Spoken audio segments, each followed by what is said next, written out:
Hi, my name's Paul Grogan and welcome to episode 62 of the Gaming Rules podcast. Now this podcast is going to be very different from all of the other podcasts in that this was actually the recording of the live podcast show at the UK Games Expo 2018. So for those of you watching this on YouTube, you're actually going to get the video that was taken at the show. For those listening to the audio version of this podcast, then I hope it's still okay. Obviously, we did record the audio at the podcast, but you're going to miss out a little bit on the visual aspect that took part during the show. Thank you very much for all of your support.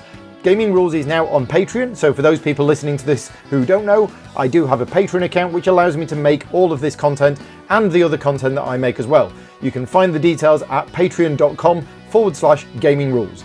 And thank you as always to Gameslaw, the UK's largest specialist games retailer at gameslaw.com. So without further ado, let's get on with the show. How long do we have? You can have a whole hour, sir. Oh my God. Let me reset my timer. We only have enough material for 4 minutes. Now, it's Tom, Paul, Edward, Matt. Thank you and good night. So hey, this is your shindig, dude. Well, this was my idea. Well, it's your shindig. It's your island. Did you not I'm get just the here to message that visit. I sent you yesterday morning saying, guys, I've had 0 time to prepare anything for this. Please, can you do all the hard work? If you look close, here's my shocked face. All good intentions. All good intentions. So are we on? Are we going? I think so. Okay. So welcome everybody. This is the first live podcast for Gaming Rules and Friends, but it's the 4 of us. Tom from Slickerdrips. Say hello, Tom. Hello. Thank you. So for people who don't know, quick, what do you do? I play through board games on YouTube, and it's got a strange name, but it's worth watching, trust me. It does have a strange name. Oh, we're going to talk about that later. And we keep trying to get him to change it, and no, he's not having any of it. Who are you? Paul Grogan from Gaming Rules. Which hat do I have on tonight? I have the... Oh, right, yes. So, yeah, I do... For those people who don't know who we're here to see, Edward, I do... What do I do? I'm here to see Edward. Yeah, thank you. I do rules videos online, I do reviews, I write and edit rule books for a living, I do game development, I run shows, I do... Yeah. He has no time to sleep. No. And Edward? Yeah, hi. You? Hi, Edward. Heavy cardboard. No, it's okay. Thank you.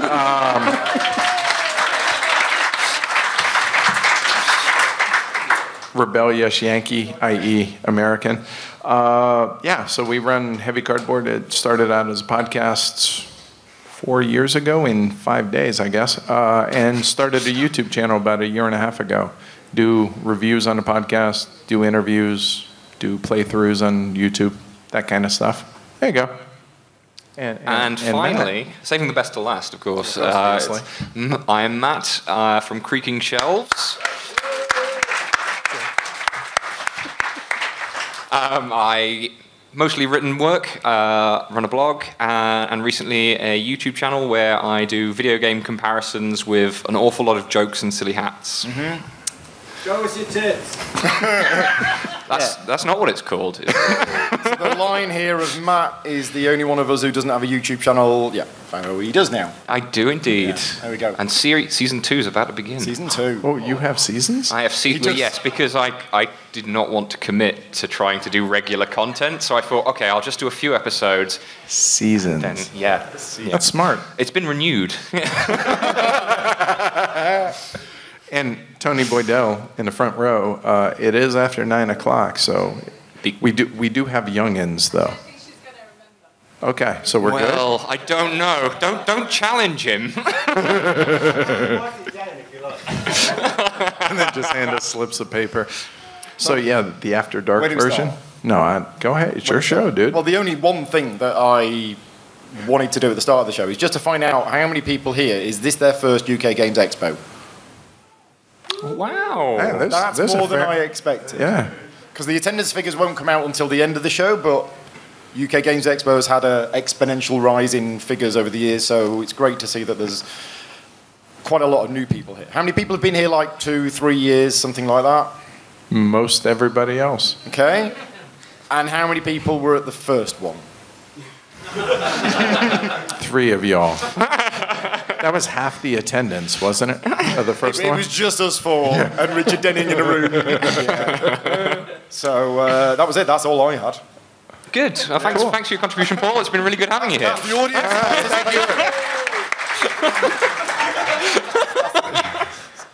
So, note to self, don't ever follow Shut Up and Sit Down, ever, for This is good. anything. No, this is good. No, I'm thrilled y'all came out. This is amazing. It really is. So, thanks, y'all. Yes. Yeah, I had to parse that. It took a minute. So I heard 2 years ago that UK Games Expo was just in the Hilton by itself? No. So 3 years ago. This is the 3rd year that it's been in the NEC. Thank you. But that's amazing growth, because this is a lot bigger than I expected it to be. I didn't expect the expo hall to be 2 halls. So I'll say something. Sure. I've been going to Essen for 18 years or so. And then I was lucky enough to go to Gen Con, and I've been to a number of big conventions. And for those people who haven't been to any of those conventions, there's huge halls. I mean, proper big, massive, like that hall. But when we were in the Hilton, it was like, okay, so we're all tucked into these hotel rooms. It's a bit small, it's a bit squishy, and everything else. Yeah. And then 3 years ago, it was like, okay, so Expo has grown now, and we're now going to go into the NEC. It's like, oh, all right, that's quite a big thing. And then walked into the NEC 3 years ago, and it was like, I just felt so pleased for Richard. Sorry. Because Richard he started this thing 12 years ago, and to see it grow, I've had a long week, sorry, to see it grow as it has, and to walk into the NEC for the first time 3 years ago, wow, this is it. And where Expo now, if you haven't been coming to Expo for more than 3 years, if you didn't see that, and you've just arrived and you think, oh, it's just like Origins, or it's just whatever, it wasn't. It was little hotel rooms, and it was nothing like it is now, and it's just fantastic. That's cool to see. It shows the growth of the hobby, right? Yeah. And the fact that, I mean, there were a number of us that this is the first year we've been here, so that kind of attests to that. Yeah. I think that's really cool. Even though it's a lot of toys. Yeah. So yeah. You have a book, dude. You have notes. He's got stuff to talk about. Yeah, well, that's because I've got a really... Okay, guys. All right, fine. Welcome to the Creaking Shelves podcast. I've played some games. Okay, yeah, I've played some games. I can talk about some games. You're not stealing my notebook. No, I'm not. Show them. Look at this. He has notes. Like, hold on. Look at that. That is amazing. Well, here, go. I'm all ears. Okay. Chapter 1. No, well, shall we talk about some games? Sure. Talk about some games. What have you been playing? What have you been playing? I've played... Oh, do I start with that? No, I'm not talking about your game. That was rubbish. No. I've played Detective. Right. Which is the new game from Portal Games. I had a demo of that. That was really exciting. That was the private one at the a different hotel. Yes, Ignace, he sent me an email saying, I'd like to invite you to my hotel room and show you something special. And then he got this game out, which was kind of disappointing. But anyway. So, yeah, Detective is kind of a modernized Sherlock Holmes consulting detective. Okay. I would say that it's very reminiscent of it. Slightly different structurally in that you still have a case to solve. It takes about 2 to 3 hours, that kind of length of time. But instead of having a book of locations to visit, you have a deck of cards that you search through, sort of like a Time Stories or an Unlock or something like that.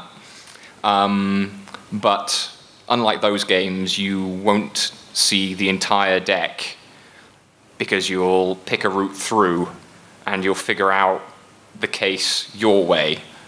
So there's a bit of different routes through it, which is kind of cool. Okay. And then there's a big element, kind of online element, because this is modern day police work.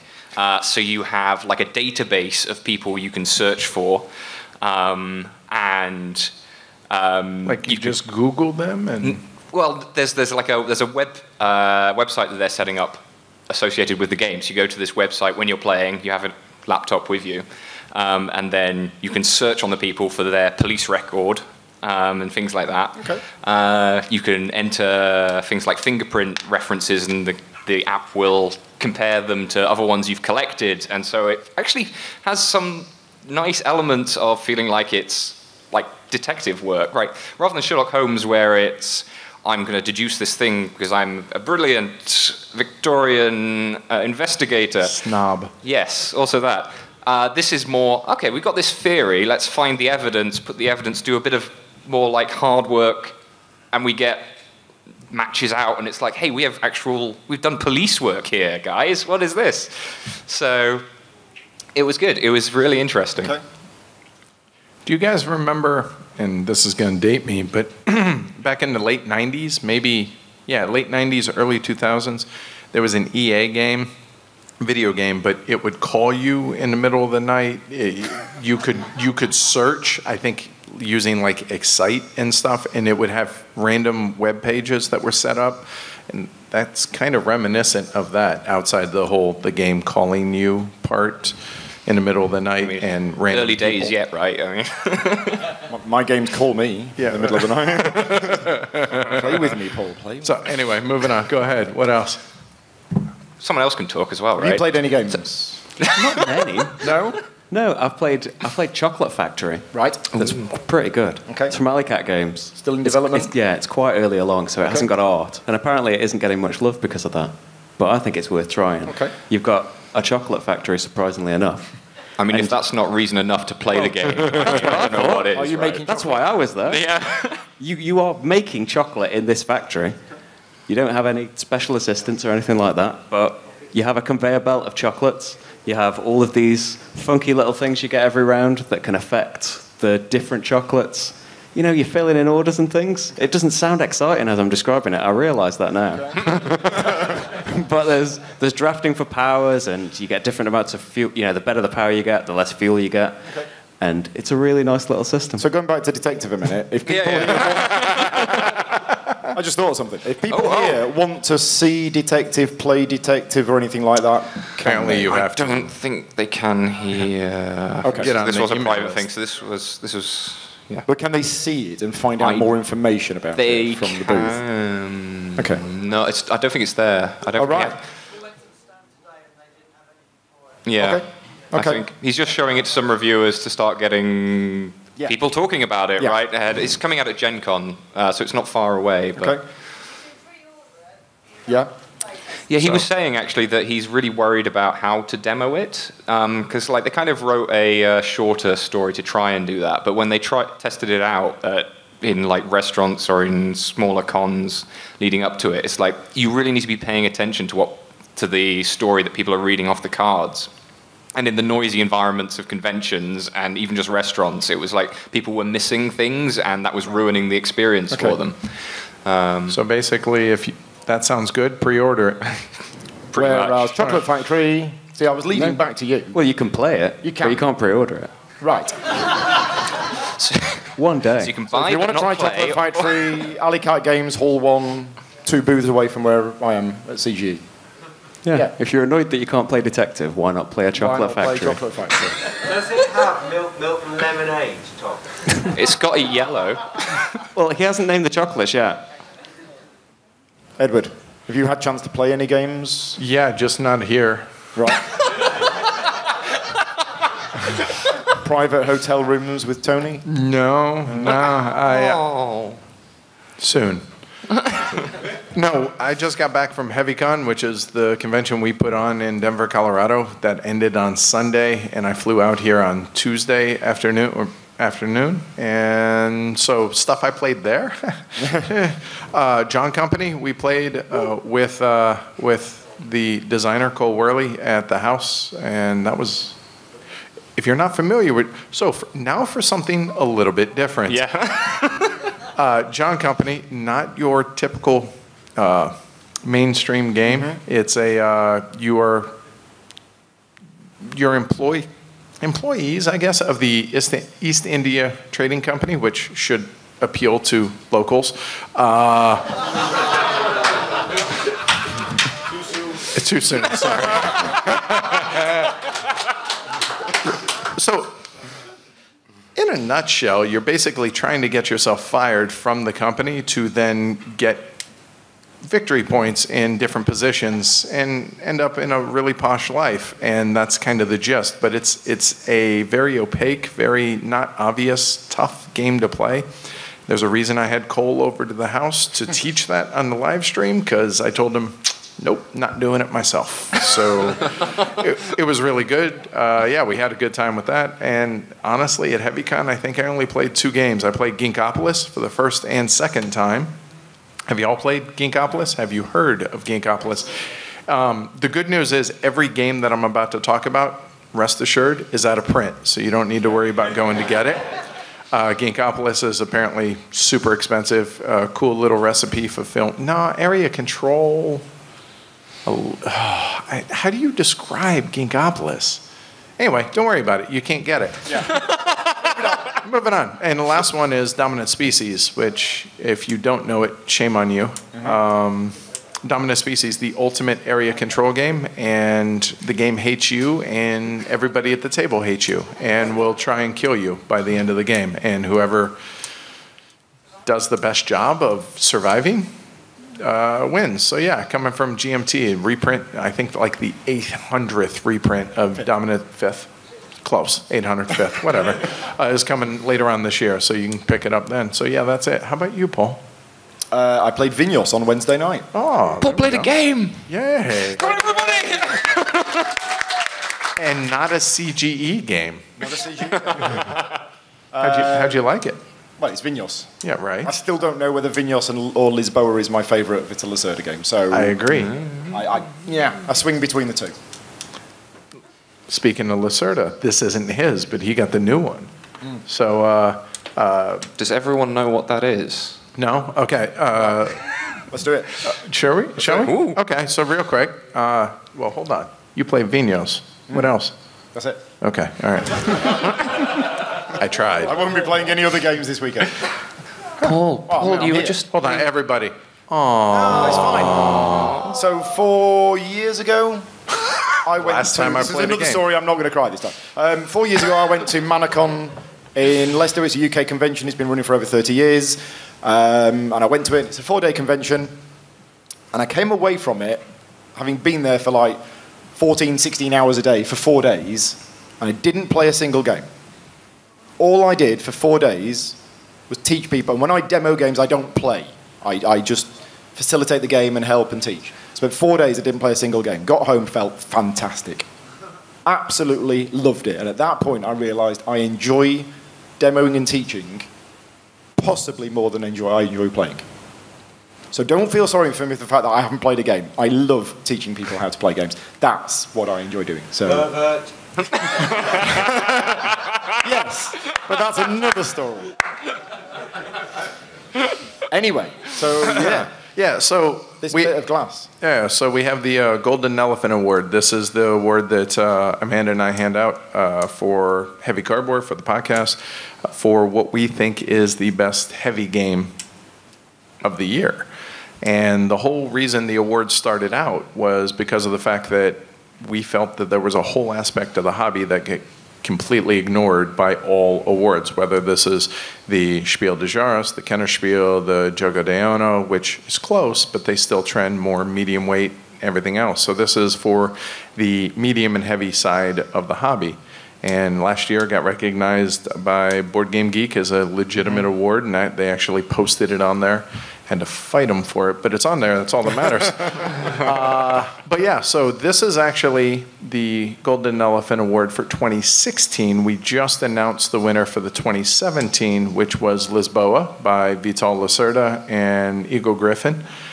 And yeah, there you go. Sure, yeah. So the story on this, and the reason we still have it, is because apparently the designer, Cuddles Cutforth, he he wasn't able to make it at Essen last year, and apparently he doesn't leave the island, so I had to come here, which is the main reason. Not really, but it tells really well because he's actually sitting right over there. So this is actually his. So seriously, Simon Cutforth, yeah, come on up, huh?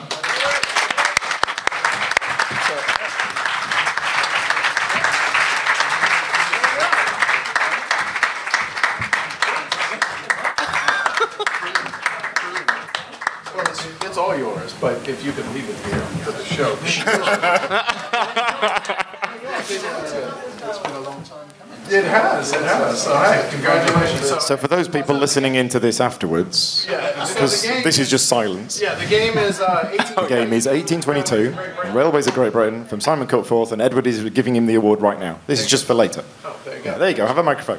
Oh, there we go. Yeah, so the game actually is 1822, the Railways of Great Britain. It's an 18xx game, and ultimately the reason we chose this game is we thought that this is the game that is going to, 10 years down the road, is going to be significant, going to be meaningful, and people are still going to want to play it. Because as we all know, a lot of times, you play a game a handful of times, time to move on to the next game.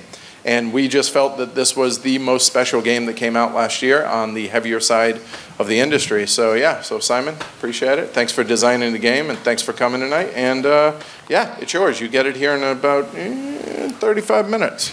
You've been waiting a year. What's another 35 minutes, right? This is no problem. Right. Yeah, So- okay. Well, So hey, you want to say something? yeah, I'll say something. Well, thank you to everybody that voted for me.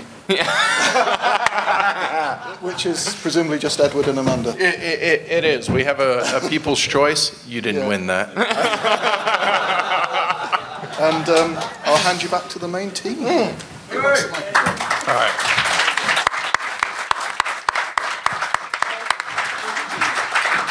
So let's go back to the audience for a little bit. All right. Thanks, Cuddles. All right. Yeah.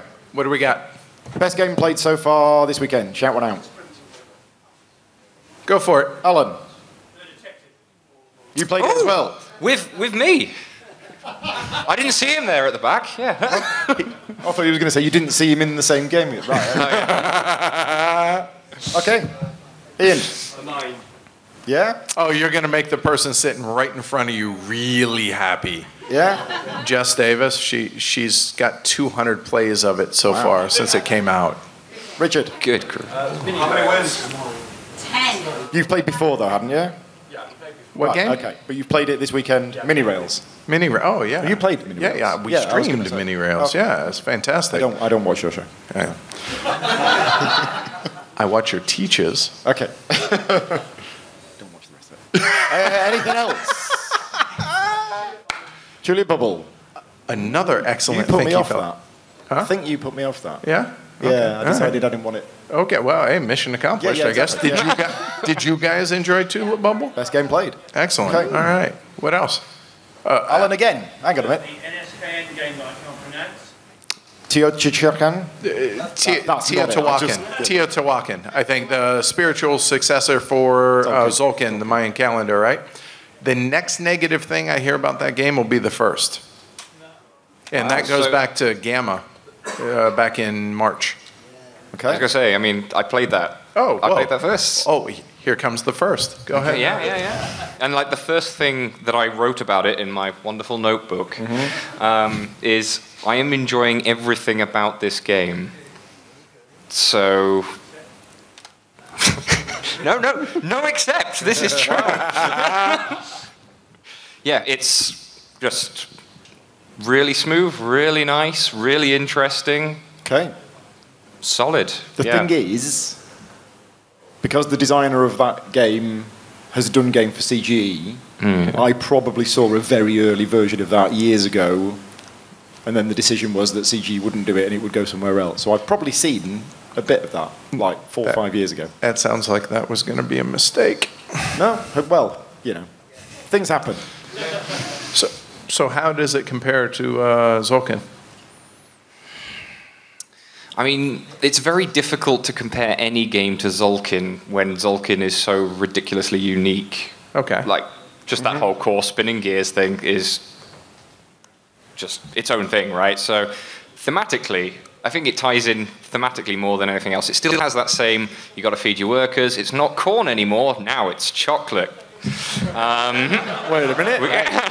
What's going on here? We've got a competition for Chocolate Factory for best chocolate game of the con. So you play that, follow that up with this. With, yes, the unpronounceable game, yeah.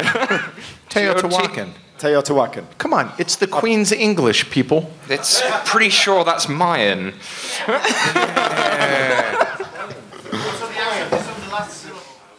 Okay. Say again. Ooh. Teotihuacan. There you go. Teotihuacan. Right. Good catch. All right. Nice. So, We've learned something here today. Seriously, this is great. right?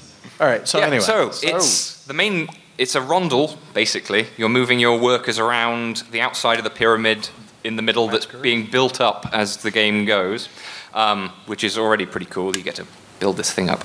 All your workers are dice, but the dice are only dice because they have kind of levels, and as you use them to take actions, they get steadily more and more experienced and can do better things until suddenly they hit number 6 and they retire. Praetor. Or are retired. Similar. Or are sacrificed, I don't know what. So it has dice, but you don't roll them? Nothing is rolled. Yes. You're okay, people. Win. Get in. Sign me up. Yep. And then there's some nice little mechanics about trying to avoid going to the same place where other people are because it's more expensive.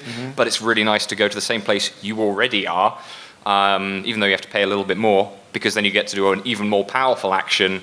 And just trying to coordinate all of these things with how the dice are leveling up and getting more experienced is Interested, Tom? really interesting. I'm very interested. I'm playing it tomorrow. Oh, right. So you knew about At 1 this. And you've p.m. got a So game. if we did a podcast tomorrow, Right. I would be on fire. Tell me about it tomorrow. Yeah. Okay. Anybody else had a chance to play it? Because it sounds like this game's fantastic. You've played it? And... Yeah, thumbs up. Okay. There's only about... it's being demoed at the NSKN Games booth. Which is where?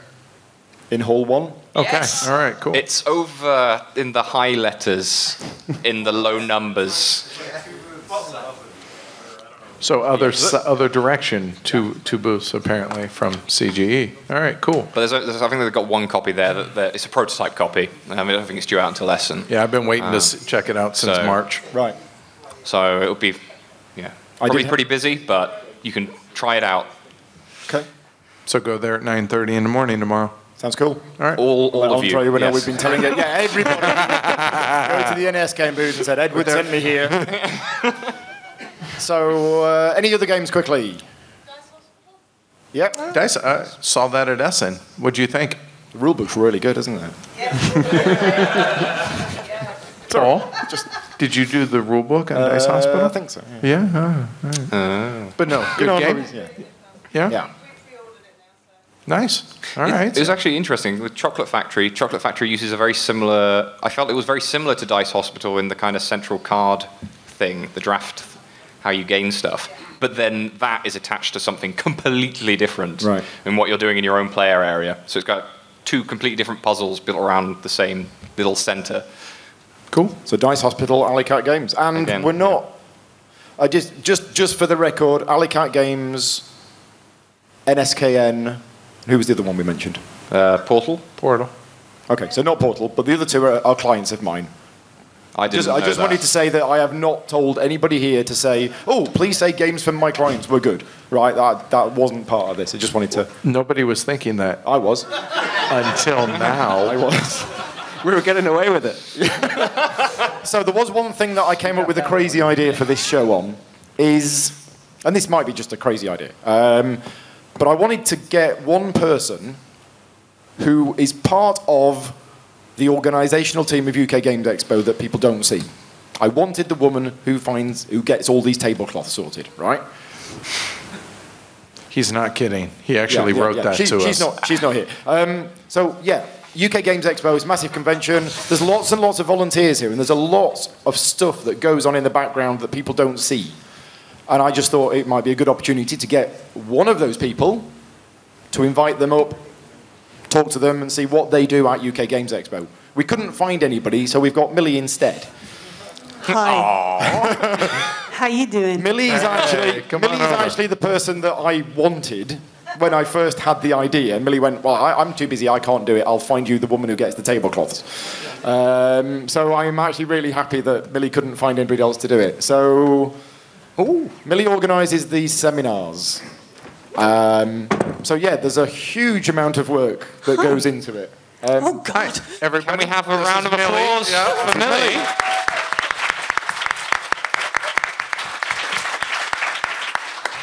This is exciting. So yeah, just explain quickly, what is it you do for UK Games Expo? I'm the seminars manager. I organise this room. There's a publisher designer track this year with lots of seminars about how to make a game, going over in the Piazza Suites. There's also some live entertainment. You might have heard of the Dark Room and things like that over in the Hilton. So I sort of arrange those schedules and keep things going to track and find XLR cables when things have gone missing and give people reels of cable and say, run to another place. Come back when you've given it to someone. Find extension cables so that people can light up their trophies. Yeah, I deal with things like weird that. Weird people like that, yeah. So that's what I do on the weekend. But this all kind of starts in November. So this November, I will start building another schedule. For next year. For next year, for 2019. Yeah, I had to think about that then. So yeah, it starts in November. So what happens is we slowly build up a schedule. We fit things around, and then in like February, people get in touch and go, "Hey, you've got a con coming up. Can we do a podcast?" Nobody on here said that. This was arranged in good time. Disclaimer. but yeah, we do start in like November. By March, it's normally completely set, and then early May, we send it all away to be officially put in a program. That makes it all sound really easy. It's not. It does. You make it sound easy, but I see all of these emails going back and forth, and I can trust. Assure me, it's not easy. I mean, to be fair, we had to organise one seminar, and we didn't even manage that. Yeah. So. Hold on. Paul says he sees all the emails. Paul did. The rest of us didn't. Yeah, I had to filter out the language. Maybe. So, no, I think it's amazing. Having put on my own con now with 156 people, how many people roughly are coming to Expo? How many was the last year? I've slept since last year. 18,000? Yeah. I think it was 18,000 last year. So yeah, we overtook Origins. Yay! For a week. For a week. And then Origins happened and overtook us again. And it'll probably be, I'm expecting the same year. I'm expecting, certainly with the 20 people that put their hand up in the very first question, we will overtake Origins again this year, and then Origins is next week, and that will... It's all good. It's not a competition. 2 weeks this year. You got 2 weeks. 2 weeks. Yeah. Yes. So there you go. But no, having put on a convention of 156 people, I know how much goes into that. Yeah.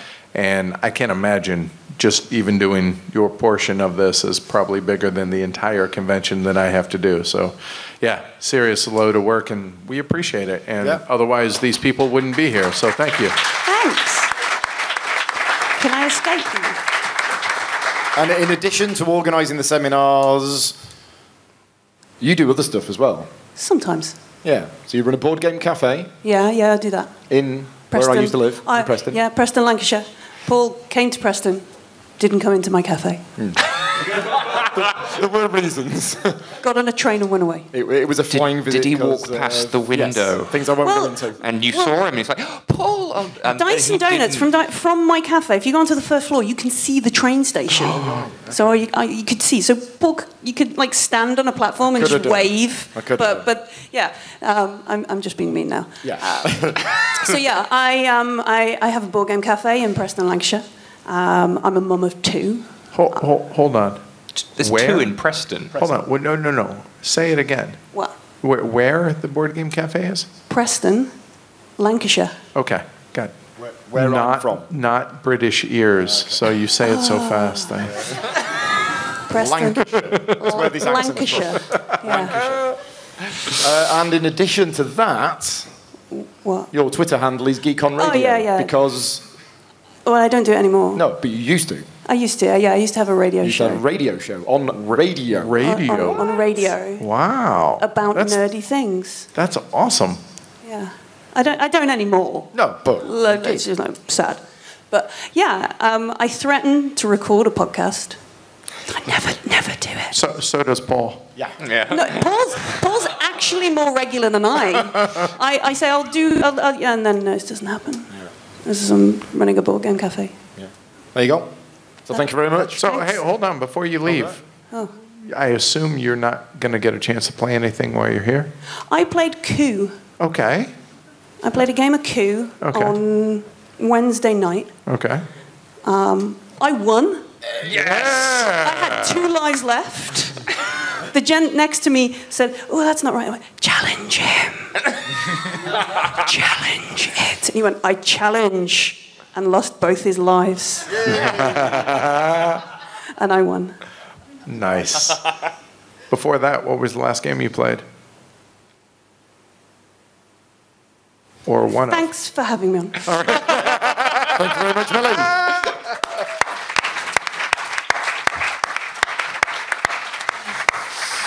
Right, what else is in the little book of things to talk about? Oh, God. We've not spoken to Tom enough. Well, you're the one that brought the I haven't board. played enough. I played old things. What are you looking forward to, Tom? You're playing that... what was it again? Teotihuacan. City of Gods. We need the mic. Yeah, the spiritual successor to Tolkien. Yeah, hold on. Because we're butchering it. So what else are you playing tomorrow apart from We're that? trying I'm looking forward hard. to that. I'm looking forward to playing Holding On. Yes. Hold on. Here we go. Here we go. Teotihuacan, with the emphasis on the last syllable. Teotihuacan. This podcast is being recorded. So everybody who's listening to this podcast now needs to put that on loop, practice it, and we will test you next year on how well you pronounce it. Yes. So, We're just editing it in every time we attempted to pronounce it. Oh, it's so embarrassing. so holding on, you're playing that such a hash of tomorrow. Yeah. I've been hearing some buzz about I've that. been hearing a lot of buzz. But I don't know very much about it. No, I vaguely know it's worker placement, and we're trying to make somebody comfortable as they're dying, which doesn't sound like Yeah, the the theme best is start unusual. to entertainment. But it seems like it's trying to bring deeper storytelling into a more standard Euro game. And this is being published by Hub Games. Hub Games. Yeah. Which And is... They used to be called the Creativity Yeah. Hub. They do Rory's Story Cubes. It's Rory and Story Cubes and it's Untold. Michael. Yeah. And yeah, they're Anybody making else heard more of Holding board game On? things now. Yeah. Okay, so people are hearing about it. For somebody who doesn't care about theme, or I joke that theme schmeme, I don't care as We long as have it's the cool same opinions on mechanisms. theme. But if you give me a unique theme, Yeah. sign me up. I'll Yeah, check yeah, it yeah, out. exactly. Yeah, I've been looking forward to checking this out Yeah. as well. Yeah. Cool. Right. Well, okay. I've played the new Century Eastern Wonders. I really need to check myself every time I'm about to say Spice Road. It's like, no, that was last year. Right, okay. Eastern Wonders we're into now. But it's the same designer, Yes. Yep. same publisher, I mean, and it's in the exactly. Plan B Games again. And I mean, it was all originally one game, Century, and then they broke. I don't know what this original Century looked like, Okay. but then they've changed it into the 3-part series that they're releasing over the course of 3 years, which is a really interesting marketing spin. Edward's pulling a face. For those people listening to this, Edward is pulling a face. Is it the thought of a publisher breaking up one game into 3? Exactly. Right. Let's just split the last Harry Potter film into 2 just to make more money around it. That I mean, kind of thing. it feels that way when you say it, right? It comes across that way, doesn't Right. it? That's exactly how it came across, yeah. Yeah. But Century Spice Road, when it came out, was popular and people were playing it, and it didn't feel like a third of a game at that point. It felt like a full game. Yes. Is that right? Okay. Yeah. Yeah, it wasn't my favorite game that came out last year by any means. Like, Game on a pile of games. say what? A game on a I pile don't of understand games. your American accent, sorry. Well played, sir. Well played. Oh, sorry. For the podcast listeners, Edward was holding out his fist expectantly, and I was letting him down. I'm so sorry. It was a great bump, though. No, game on a pile of games is what we call it. Let's face it, all the games that come out are on a bell curve. Sure. Some really suck. Some are exceptional. Most are, Yeah. Yeah, So, and I mean, Spice Road was kind of missing some depth for me. Dare I say, 2/3 of the game? Who knows? I've never played it. I'm going off of what you said. Well. Eastern Wonders is certainly a deeper game. There's certainly more to it, but it's not using any of the components from Spice Road. So is it a standalone? Yes, entirely. Okay. All right. Completely standalone. And rather than Spice Road was cards and playing them to turn cubes into different cubes and blah, blah, blah, blah, blah, now you've got a map, an island chain that you're sailing your boat between. And each island acts as basically one of those cards did in Spice Road. So each island lets you do a different conversion. And if you build one of your little houses on that island, you can use that island. And so now, instead of just being able to play whatever you like, whenever you like, you need to get to the island that you want to do the conversion at. And that adds, an awful lot more to think about immediately, because as soon as you add in a spatial element, it gets that much. There's just that many more degrees to think about. But that also allowed them to create an awful lot more interaction, because that was another problem I had with Spice Road, is that you kind of just started running your engine and the game's pretty much, the interesting part of the game was in the first half. The way Eastern Wonders works, the interesting parts are maintained throughout the entire game, because you're always trying to figure out how to best move around this map, because movement, if you move more than one space away, costs you your resources. You have to leave a cube behind on the islands, which other people can then pick up. So I'm getting the impression that it sounds like it's a better version of Spice Road. From what you're saying? Yes, I would say it's better. It's a standalone but then, game. Spice Road's much easier, like, a little bit easier to get into. This one is does get a little bit kind of visually. You suddenly, by like over 2/3 of the way through the game, you've got bits everywhere, and it starts to get. So did they do it intentionally to ramp up the difficulty or the complexity of the game? I feel like that could have been something they were going for, right? It's like, get people in on Spice Road. You like Spice Road? And yeah. Right. Then try this one. It's a little bit more. But you already know how to play Spice Road, and so it's not really that much of a step to go between them. But if they would have released this game first, it wouldn't have got all of the, family market that they were aiming for, probably. Okay. So on the subject of publishers who create a game, and there's the game, it's done, right. But, hang on a minute. We could actually just release this and then put this in the first expansion and that in the second expansion. Right? I'm not a big fan of that myself. Is anybody? Other than the publishers? I mean, you're heavy cardboard. I feel like you're biased slightly. Well, no, I'm just saying, why make me pay for the content twice? Yeah, but there's a but. Ian brought round Mystic Vale. Month ago, 2 months ago, 3 months ago, whatever. And I think Mystic Vale, I think that's what happened with Mystic Vale. I think there was a bigger game and they chopped out bits. Having now played it a number of times, I think it was the right move, because the base set of Mystic Vale is perfectly suitable as an introductory game. Here you go. Fine. Right. If you like it, you can now get these add-ons that give it a bit more depth. Me and you would have probably liked that right from the start. But for a wider public audience, I think it was the right decision to make. And I'm saying that not from a marketing point of view. I'm saying that from a gaming point of view. So I kind of changed how I feel about it a little bit. If it fits the game, I think it makes sense. But more often than not, that doesn't feel like the case. Okay. With a lot of games. Should we do a quick audience poll? Oh, sure. Something. The front row here is not allowed to vote. Yeah. All publishers. Front row of the publishers might have a different view on this. No, I'm serious. Do you guys like expansions? Is the gist of it is really the question, right? I mean, do you like expansions that you feel could have been included with the base game? Well, that's kind of a directed question, isn't it? Yeah. Millie saying yes. No, you she like has a expansions? question. No, I like expansions. Okay. Because I can't always afford giant, huge boxes of games. And that's a fair point. Okay. Yeah. So I say Mystic Vale, if you'd have got the game with the first two expansions, it would have been X. And actually, that lowers the barrier to entry to find out whether or not you're going to like the game. Yep. And if you do, then you can do that, as publishers are shaking their head. Yes. Okay. Fine. Hold on.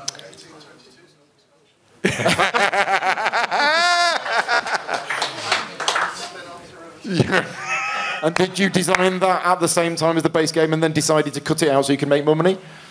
Okay, so There that's you different. go. There you go. And that's the right for those who couldn't hear that, so Simon's busting balls a little, saying that he has 1822 has an expansion and a standalone kind of subsequent game of it, a spin-off, if you will, but those were developed separately. They weren't developed as a part of 1822. And that's kind of what we're getting at, to where, oh, we have this game, let's chop this off, that's an expansion, and just go with this. Anyway. Well, here's a perfect example, at least for me. So, Simon, Rising Sun, right? A lot of people know that game, I assume. We did a live stream of it. Rising Sun is not our normal wheelhouse where we live, but we did a live stream of it, and we got an advanced copy from a friend of mine that was just the base game.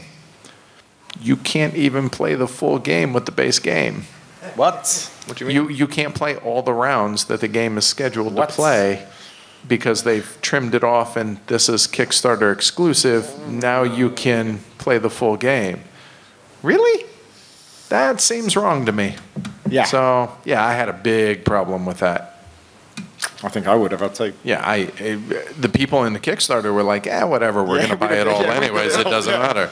But anybody that gets a retail package... But that, I mean, it's like you're saying it's not a whole game, but it is. I mean, it's like 5 players is in the standard box, right? Yeah. And then the Kickstarter exclusive was a 6th faction. But all the rounds were but I mean, on the board, so it looks like it the way wasn't... the game plays, you have to have it built in that you can support 6 from the start. You could have added spots to where it doesn't look like I have an incomplete game on the board. Scythe, the original copy of Scythe came with spaces for 7 players on the board. Another example. Oh, but those 2 will be released in expansion, but I think that worked. I don't know.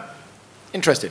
So hold on, let's take a poll. We said we were gonna. So who likes the idea of what we're talking about? Or doesn't mind it, like as happy with the situation as is. Yeah, or doesn't mind it. I'm curious. Would like to pay more to get everything in one. So it's looking good for me. Not a lot of hands going up. So who would rather have all of this all in one and have it not trimmed out and pay a higher price? More people. Publishers, turn around. So there you go. So I think Isaac likes that idea. He does. Yeah. So the overwhelming majority, I mean, Gloomhaven has. I mean, it has everything. Yeah, but what you don't know is Isaac's actually designed the next 20 years worth of content, and he's just releasing it bit by bit. It's all done. It's all done. But no, I think if you can make a whole game, and it feels like a full game, and you want to send that out, I'm okay with that. Yeah. To keep costs down, and then if people want more, then sure, they can have the expansions. But if you're going to trim stuff out that feels integral to the game, now I just feel like you're jipping me. Yeah. And I feel like I'm getting milked. Yeah. This wasn't something we planned to talk about, but it's an interesting conversation. So. If anybody wants to talk about this in more detail later on, just grab Tom. He'll happily talk to you about it while we go down the pub. Rising Sun, eh? Rising Sun, have you played it? No. I have no interest. It's got nice minis. You love minis. I love minis. Dice. Yeah, 5 players. Why? Who plays with more than 2? Just your thing. So, audience questions. Yeah, we have time. Anything? I think if anybody has any questions, Tony's. Anybody else? Anybody? All right, Tony, go for it. Oh God. So, Tom, why are you called Slickerdrips? Thank you. Well, I only don't like this question because it's got a very boring answer. And you've been asked it a million times. Well, I don't mind that. I just don't like disappointing people. I should come up with some mythical... I thought it came to me in a dream on a flaming pie and all that stuff. While playing Teotihuacan. Yeah. But it is really just the name of a song. But a song you should all listen to because it's fantastic. From the White Stripes? From the White Stripes. Fantastic band. And I'm not just saying that because I'm young. They are genuinely good. I like them. And yeah, I just like the way it sounds. I like the way it sounds to say. Slickerdrips. There's a lot of consonants colliding a lot of sibilance. What? It sounds like a People say it sounds dirty. Yeah. I have heard that complaint. Now you've all got it. I've seen Reddit comment. I hope to give you all Slickerdrips. Oh, I feel dirty. Yeah, there are people that, I'm not watching that. It sounds like some kind of German film that I would rather not watch, but I would rather you got on board and just watch it anyway. Well, that's the special. If we fund it on Kickstarter, maybe. Right, another question. Is it, Tom, when are you going to change the name from Slickerdrips? I'll field that. It's not actually. This is a question for Matt. So, Century Eastern Wonders can work with Century Spice Road to make the game bigger and more complicated. I've not played it besides. It can. Are you going to do that, or are you just going to I would really like to. In fact, pretty much the only reason Spice Road is still in my collection is because I knew it was going to combine with Eastern Wonders, and I wanted to see what that meant. I haven't even looked at the rules for how that works yet, so unfortunately I can't comment on that. But okay, that's 1 hour. Go ahead, Millie. Go for it. Okay, so I'm sorry to come back to the topic of expansions, but I have one curiosity: is that how does cutting out a mechanic because you don't have the time to refine it to a publishable state and then publish it as an expansion fit into this scheme of, is it a worthy expansion, or it should have been the game delayed so we could have actually gotten the full... Delay the game. Yeah, if the game's not ready, Yeah. that's on you with the publisher, in my opinion. That's because easy to say, I though, feel for strongly us, isn't about it? this because of the fact that the game is ready when the game's ready. If you But need is to it- But delay it, then what if do it's so. a nice-to-have mechanism, but it's not the core of the game, right? Because that's what a lot of expansions end up being, right? Yeah. It's like it's a nice, cool, different way to play. And I have and the then way that- that I felt about that 5 years ago, and now I have the way that I feel about it now. How do you feel about it now? I understand that sometimes you just have to do it. Define have to. If the publisher doesn't publish a game that year, they're out of business. This is the game. This is our one game for this year. It's coming out at Essen. It's not good. Me as a gamer was like, no, I don't care. Delay it until next year, and then cash flow and everything else. People who are publishers, you know more about this than me. Is that a thing? Right. Okay. So sometimes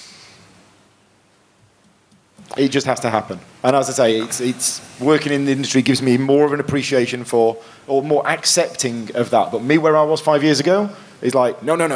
Delay your game for 5 years. I want the best ever.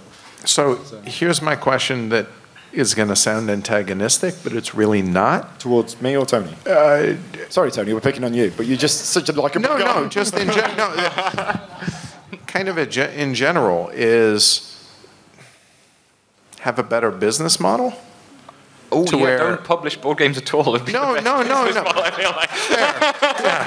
But no, I'm serious. So here's my question, and I don't know the answer, and so I'm not being, but my thinking is if you were running the Razor's Edge that close to where if you can't handle that, maybe plan better. Okay. I don't know if that's the case, if that's even feasible. I mean, I'm sure the front line can, so I'm getting some evil looks from some. But no, and this is me still learning the business side of things, and so I'm asking the question. I'm not saying that's wrong. I'm saying that I'm asking the question. Go ahead. Yeah. So Iraklis from Luda Creations. From Luda Creations. Sometimes the Razor's Edge is where we'd love to be. It's way under that, beyond that, down the knife than that. So good. Getting back to the original question. About that. I can't speak for other publishers, but in our case, it's been the case that we've had to cut out something really cool from a game that we really wanted to be in the game, but it had this component that would make this game not viable at all. We always, again, don't want to speak for anybody else, but we always try to make the coolest, best game we can, straight from the box. And sometimes we've included expansions in the box, and sometimes we've had to cut away stuff and hopefully bring it back later. Is the game... Sometimes it's years. Is the game lesser because of having cut that out? I mean, how do you expect me to answer that question? No. no. What I mean by that is, do you still get the full game experience? That just maybe there's some aspect of it that you don't feel like you're missing. I would hope so. I actually have found it very rare that's the case from playing other publishers' games. I haven't experienced that besides that example that you just mentioned. I haven't played Rising Sun. I've played Blood Rage. But right. I don't think that's a big deal. I don't see it that much. Maybe I should get out more.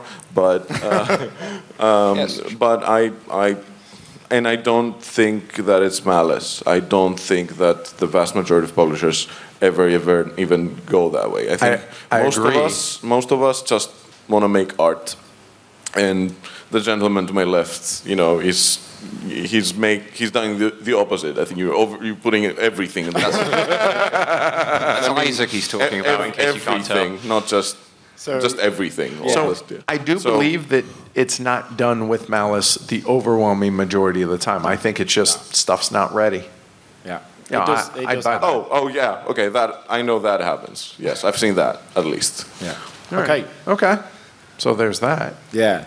Thanks, Heracles. Appreciate it. Graham, you had a question, I think? Dominant Species, Graham's favourite game of all time. Just wanted to say. Yes. So. It's all right. Paul. Yes. How did Pandemic go? So every year, for those people who don't know, there is a live Pandemic event. And I was invited to it as a guest, special guest, because Doctor Who was busy, so they invited me instead. And the audience basically choose which difficulty setting we're playing on.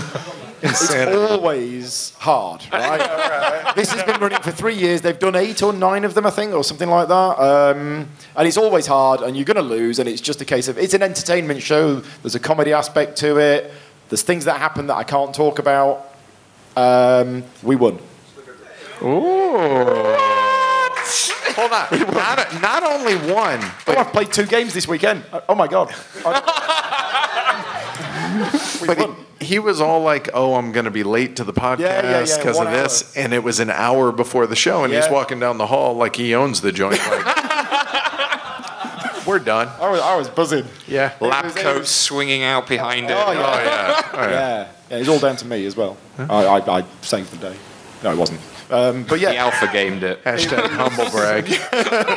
Yeah, really good. So yeah. So cool. Jaffa cakes, and then we get out of here. I think so. All right. So cool. Are we wrapping up time? So thank you very much for coming. How to find everybody? Yeah. Tom? I am Slickerdrips on YouTube. It's slickerdrips.co.uk. It's not changing, and it's a beautiful name. You'll change your mind eventually. And he's like, I will do the best video you've ever seen, and you'll be like, yeah, that was the right name. Twitter is Slicker_drips. Because somebody else thought it was a good name and got there first. And Tom is currently running a Kickstarter. Yes. For funding your next year's worth of content. Yeah. So there might be nothing to check. So maybe we can check there. But if you're interested, if you haven't seen Tom's content, go and check it out. If you don't like it, fine. If you do like it, keep watching and support him. Yep. Totally. I'd go with that. Yeah. What am I? I'm Gaming Rules on somewhere, Gaming Rules videos somewhere else, and Gaming Rules vids in another place. Google Gaming Rules. Yeah, Google Gaming Rules, you'll find it. And the one thing I wanted to mention is tomorrow night, 6:30, main stage, Hall 2, charity raffle. I'm really nervous about it. Yeah. I've lost track of the number of games we've got to give away. All right, good problem to have. It's like 100, 150, maybe 200 or something crazy. So at 6:30, we're going to be selling the raffle tickets. If you want them in advance, come and see me at the CGE booth. At 7:30, we do the first draw. And then at some point, 5 o'clock the next morning, we'll have probably finished. So that's tomorrow night, main stage, Hall 2. Tickets on sale 6:30. Raffle at 7:30. If you can make it, come along. Bring a friend. Because like this, we're worried 5 people show up. Yeah. But if they do, they're going to win like so many games.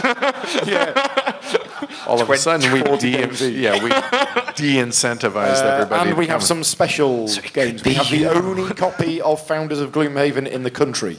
Is one of the prizes. We have a There's two. One's underneath One of the only Isaac's. 2 copies. Have you got one as well? One of only 3 copies. I brought that for him. Mythic Games have given a very limited edition print of a piece of artwork for their new game, and I said limited edition. There's one. You're sure? They have done this specially for the raffle. Nice. I asked them for some games. They said, we can't give you any games. Leave it with us. We'll think of something to do. And they got this thing. We have the pre-production copy, the first production copy of Dice Hospital. There's some special stuff to give away. And yeah, thank you to all of the publishers for donating prizes. And Board and Dice have arrived at the back of the audience. We'll try and do what we did last year, where you win the game that you donated. Because that was fun last year, so we're going to try and do the same this year. Nice. So, yes. All right, so for me, heavycardboard.com, or just Google Heavy Cardboard vids, I think, on YouTube, whatever. Just Google Heavy Cardboard. You'll find us. Podcast, YouTube. Podcast is weekly. YouTube, 3-4 times a week, usually. Even when I'm on the road, Amanda's back there running live streams. So check it out. We appreciate it. And I am Creaking Shelves, creakingshelves.com for the website, and Creaking Shelves on YouTube. Season 2 of Which is Greater coming this week. And on Twitter, you're Creaking Shelf. I am at Creaking Shelf on Twitter. Just one. One shelf. Just one shelf. Yeah. Well, it's only 140 characters, right? It only needs, you don't need multiple shelves for it. So yeah, you can find us. And I hope I speak for everybody here, but if there's anything you want to speak to us about privately, individually, afterwards, any questions you've got about anything, just come and find us, talk to us. Yeah. Bring me Jaffa cakes. We'll be running around the halls. Well, some of us will tomorrow and Sunday. So cool. Yeah. That it? I think so. Thank you very much for coming. Thanks everybody for coming. Okay. Thanks everybody for listening. Thank you. Awesome. Cool.